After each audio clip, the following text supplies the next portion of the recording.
Yo, what is up? It is Dedshot of the Dead back with another video. It's been a while, right? It's been a while since I made a video. I missed you guys. I've been grinding, right? I'm still going to school, still keeping up with everything, but I'm not going to get too much into that right now. I'll make an update video later. I want to talk about the Penguin. A friend of mine hit me up, said, "Where's some videos, man? Let's talk about the Penguin." So I did a couple reviews a few weeks ago, and there was a time where I was covering The Penguin, Agatha All Along, I'm sure, Daryl Dixon's show, all of these, I'm going to get reviews for. I'm going to monetize all of it just to catch up, but I've just been, dealing with school. So The Penguin, though, it's really good to see a show okay, The Penguin was a really good show.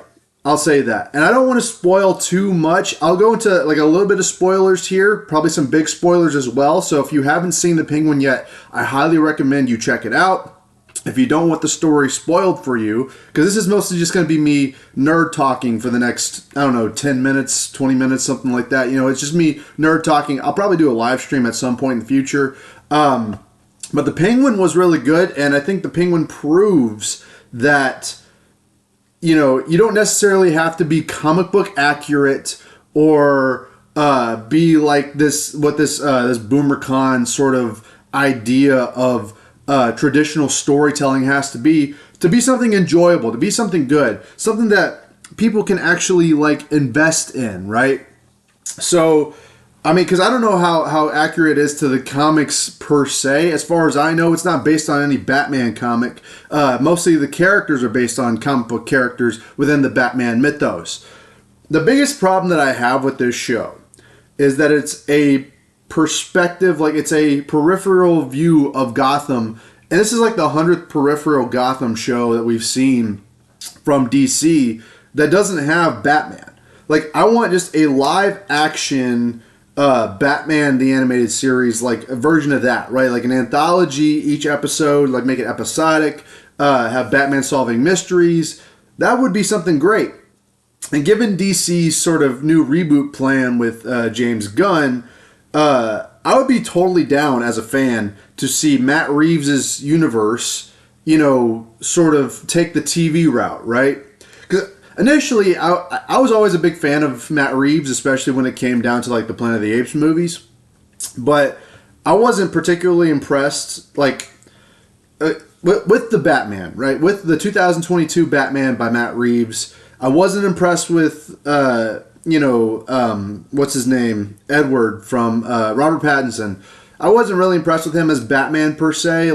I thought he was fine as Batman, but he was Batman the entire movie. He wasn't really even Bruce Wayne or anything. I felt like it was all just kind of, it was just a more dark take, and I don't want darker takes. I want a more comic book based take. I want DC to be a fantasy, right? It's not reality, it's fantasy, right? That's what DC has always been, and so I kind of want that to be more cartoonish and more outlandish, but not immature say Batman and Robin, right? There's a perfect balance to have.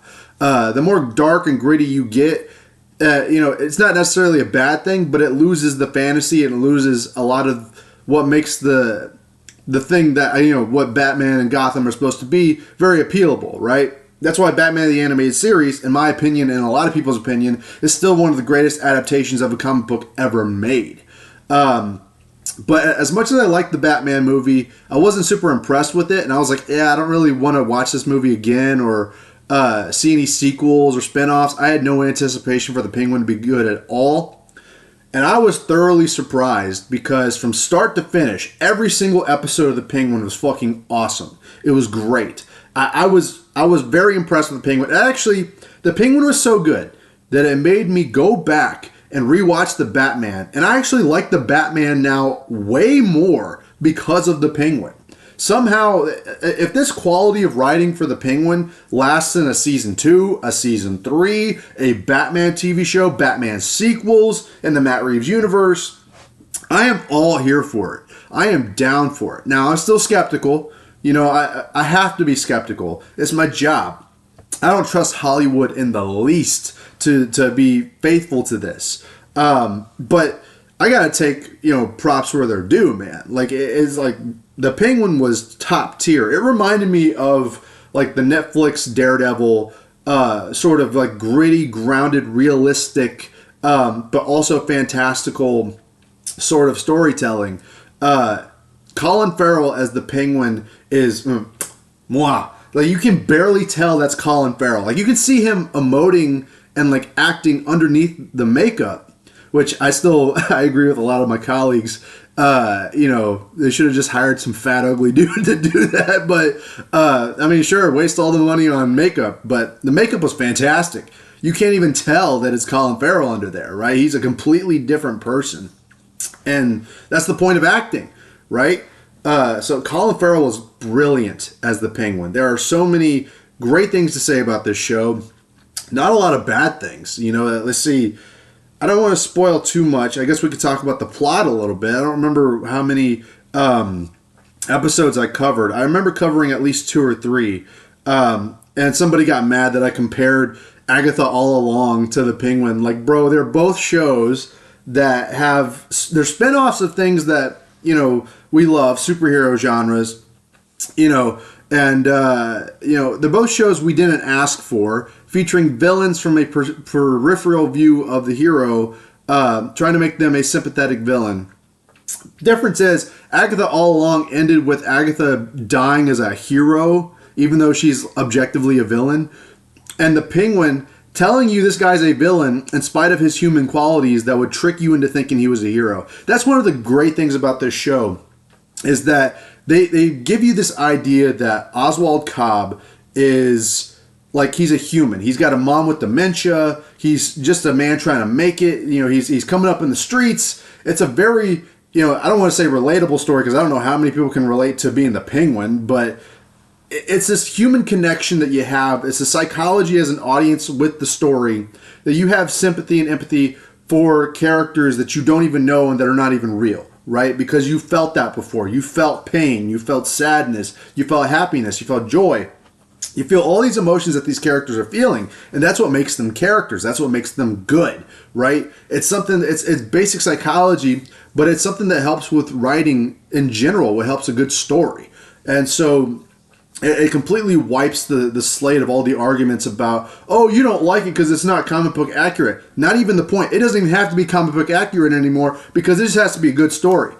But saying that it's not comic book accurate is just, it's part of the problem, right? It's part of the problem that comes with that argument. Anyway, that's a topic for a different day because the Penguin was so fucking good. I don't have time for negativity. So basically, you think that he takes in this kid, Victor, this young kid who we see, his family gets wiped out by the flood that was at the end of the Batman movie. So his whole family just gone. We feel that. We feel that because it's human emotion, right? He finds a father figure in Oswald. Oswald sees him as sort of a son figure, brings him along on this venture. And, he uses him to try and, or not, you could say uses him, but he treats him like a son. He treats him like somebody he loves. We're going to get to that in a little bit because that has a massive payoff that actually genuinely shocked me. I was like, holy shit, I can't believe that just happened. I got fooled. I got tricked, right? I completely forgot that the Penguin was a villain, because they did such a good job at humanizing the character in a way that you should do. Like, you don't want to take away the villainy to make the villain seem sympathetic, right? Like, we see that a lot with characters like Killmonger and Thanos. What makes Thanos good and what makes Killmonger overrated, in my opinion, is that Killmonger continued to be villainous and people thought that he was still the hero for it. Complete SJW nonsense, in my opinion. But Thanos, following a similar path, was just a man that was trying to he was trying to achieve his goal and was willing to do it no matter what. He didn't care if he was the villain, right? We felt why he did that, what he did, but he never changed being the villain. Versus Killmonger being seen as like this, oh, but he was always right kind of villain. That's all bullshit to me. Penguin feels very much kind of like a Thanos, right? He has a goal. We feel the reason why he wants to reach this goal. And he doesn't care if he's the villain. He actually actively embraces being a villain. And there's a point in the show that actually like shocked me, but also didn't shock me, but in a good way, where Oswald he's a son of, his mother is a single mom with 3 children. He's like the middle child of 3 kids, right? 3 brothers, and he gets jealous of his brothers, and on a hide and seek mission down in the sewers of Gotham, while they're playing hide and seek, he locks his brothers in the sewers and lets them drown. Like, that is objectively monstrous. That is villainous, even for a child. Like, for a child, as Oswald was a child, that was something that genuinely, like, it shocked me. But I was like, that didn't really come as much of a surprise either. You can talk about the themes of Freud being in there. I'm not really an expert on Freud, so I couldn't talk about it here. But yeah, like, that was a big deal. We see the power plays between the Maronis and the Falcones. Gigante was her name. Sophia Falcone. I struggled to keep up with her name earlier on in the season, but now that I'm like invested in her character, I know Sophia Falcone. Know her name now. That's how I know your name. Right? I can't tell you half the witches' names in Agatha all along because I don't care. They didn't do anything to impress me. You know how I got impressed by Sophia Falcone? I got to see a backstory. I got to see human connection. I got to see emotions from this person. I got to see what this character is and who she's supposed to be. It also helps that she's really fucking hot. She's super adorable, super cute. I'm not going to simp too much on her, though, because she's really fucking hot. But other than that, she's a great character, right? Another like moment that like really stood out to me was, this is where I'm getting into spoiler territory, right? So just be aware. Salvatore Maroni is facing off against Penguin in Penguin's lair, where he's like cooking up these shrooms, these like super psychedelic shrooms, right? Well, in the middle of their fight, Salvatore just falls over dead, has like a heart attack or something, right? Well, the Penguin wanted to be the one that killed him. He wanted the pride and the joy of being able to defeat his enemy, Salvatore Maroni. And since he couldn't do that, since the heart attack got him, he just bends over and he's like, I got you, kind of calling back to how he was in the Batman movie, right? Where he's like, I got you, while he was driving against Batman. And you can see that he's a very ambitious man. You can see that he wants to be the one that slays Salvatore Maroni. And since he couldn't do it, he has to project himself. He has to make himself feel bigger, right? There's so much. Like, I wish I had stuck with sticking the weekly reviews, because this is a show that's so good. And I don't want to spoil everything, but at the same time, there's so much that's to cover in one episode that I should have started week by week.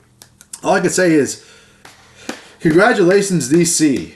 You did something good. I hope you stick to it. I hope we continue to get stories like this. I don't want to see no more Blue Beetles or Birds of Prey or Wonder Woman 1984s. I don't want to see any more of that garbage. I talked about this as well. Joker 2. I don't want to see any more Joker 2s, right? That movie was made out of spite, so I never want to see it. And that's just based off of what I've heard rather than actually watching it. I wasn't going to waste my time or money. Still won't. But the Penguin, I would gladly watch more of this. Give me more Penguin. If it's written like this, give me more of it, right? The ending was brilliant. The finale was brilliant. And the part that made me like, I was heartbroken, and like this actually legitimately shocked me, was because of Victor and the Penguin's relationship. So there's a moment at the very end when the Penguin manages to outsmart Sophia and gets her sent back to Arkham rather than just killing her and turning the entire Maroni and Falcone crime families into Penguin's one big mob, right? It was at this point in the story where I was like, where's Batman? Like, we've had the city exploding and the crime families, like the 2 biggest crime families in Gotham, killing each other, and there's no Batman, right? Where is Batman supposed to be all this time? I would really like to see, Robert Pattinson show up as Batman in one of these TV shows, because it'd be fucking awesome, right? He never really does show up, but we'll get to like why that is, right? Or my speculation. So Penguin puts away Sophia, and what really shocked me was when he sits down with Victor, and he's like, Victor, I'm proud of you, son. And he's like tapping him on the shoulder, and he's like, you know I can't bring you with me, kid, right? And I was like, what's he talking about? And so then Victor's like, what do you mean? And then he starts choking out Victor. And I was like, whoa, no way.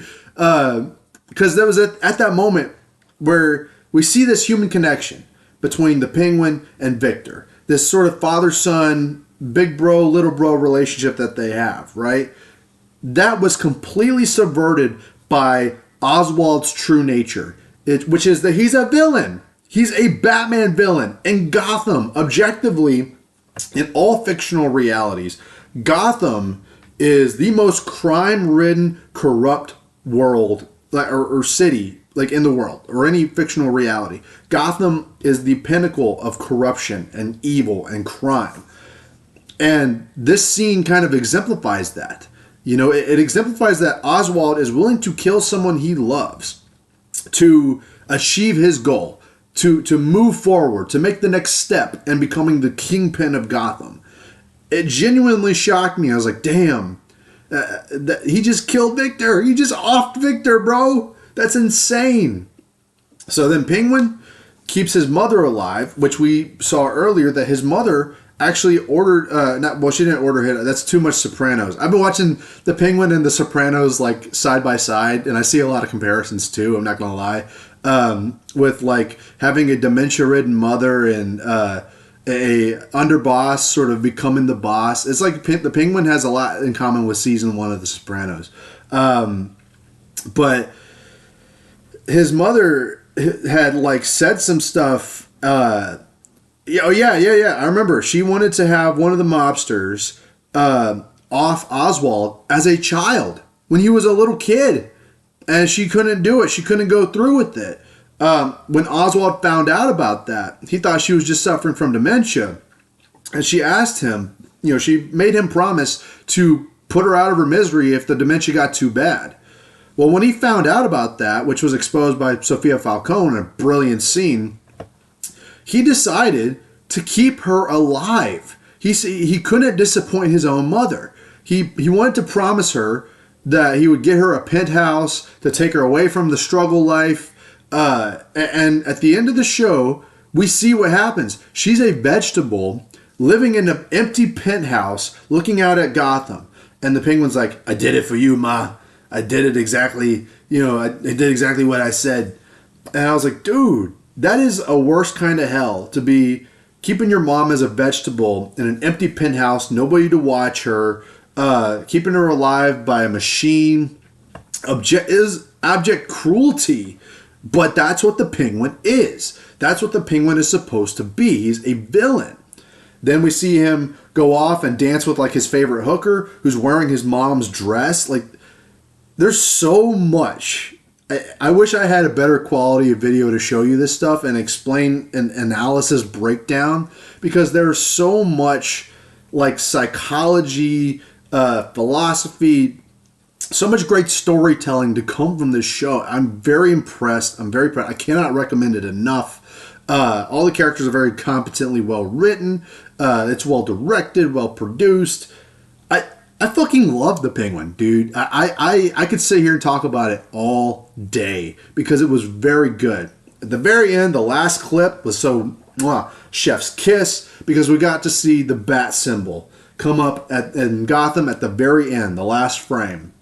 Now, my speculation on why the Batman doesn't show up, besides the realistic possibility that they couldn't afford Robert Pattinson for a TV show, the budget wouldn't allow it, or they just didn't want to put him in there to take away from the Penguin. Because, occasionally, cameos are fun, but they can take away from the focus of the show. And I can completely appreciate that. If season 2, if they decide to do a season 2, which I hope they do, if a season 2 comes out and Batman is supposed to be like the antagonist to Penguin being the protagonist, and sort of a role reversal, that would be very interesting to see. And I would actually be actively wanting to watch that. That's something I would be down for, right? It doesn't take anything away from the Penguin, and it doesn't negate anything that Batman does, right? That's something I am all here for. But you'd think that like Batman would show up sooner, but I think the way you could sort of dismiss it is having Batman be like, in his opening monologue for Batman 2, right? Because now I want to watch a Batman 2. Now I want to see Batman 2, right? The opening monologue could be something like, the crime families of Gotham are wiping each other out. I can't be everywhere all at once, so, something like that. Like, he has to explain why, it's important, or not important, but like, he doesn't have to address the crime families because they're wiping each other out. They're doing their job doing his job for him, basically, right? Like something like that to explain it away. But yeah, dude, I could sit here and talk about this all day, but I did just want to come on here, give a quick review, my thoughts about the Penguin. Highly recommend it. I hope everybody checks it out if they have Max. Maybe sail the high seas if you must. But yeah, thank y'all for watching Dedshot of the Dead. I'll come back to y'all with another video. Go check out the Penguin, and I will talk to y'all in another video very soon. Also, got an album out. Go check out my album. So yeah.